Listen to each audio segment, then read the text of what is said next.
ورحمۃ اللہ وبرکاتہ۔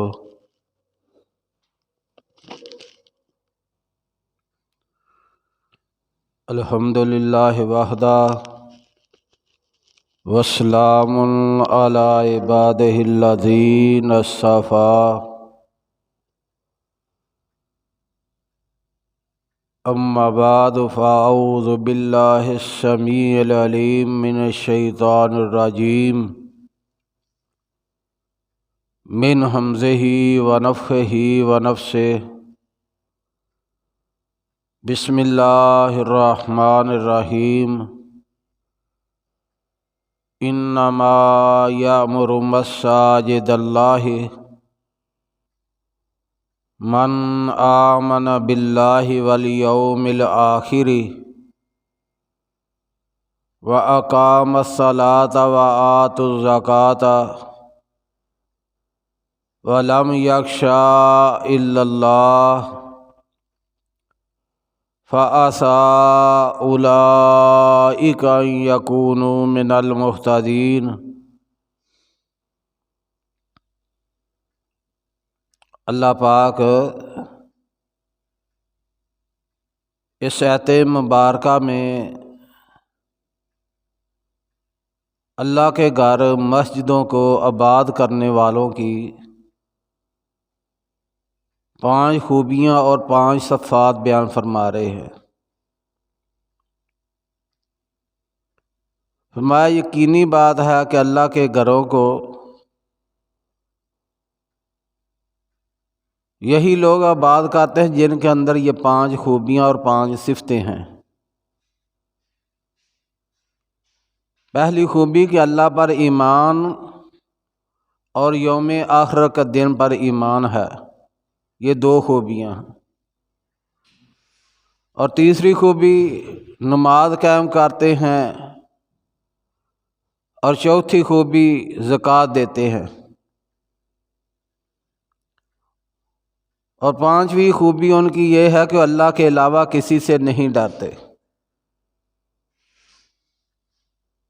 فَعَسَىٰ امید ہے اولئک ان یکونوا من المہتدین، یہی لوگ ہدایت یافتہ ہیں جن کے اندر یہ 5 خوبیاں ہیں اور 5 صفات ہیں۔ یہی لوگ قرآن کریم کہہ رہے ہیں کہ یہ لوگ ہدایت یافتہ ہیں۔ اسلام میں مسجد کی بہت زیادہ اہمیت ہے۔ مسجد وہ جگہ ہے جہاں مسلمان دن اور رات میں 5 مرتبہ جمع ہوتے ہیں،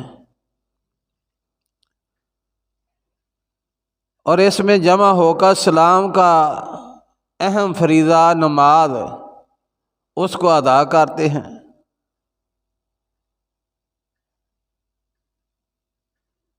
اور رسول اللہ صلی اللہ علیہ وسلم نے بھی مسجد کی اہمیت بیان کرتے ہوئے فرمایا شہروں میں سب سے زیادہ محبوب اور پیاری اللہ پاک کو جو جگہ ہیں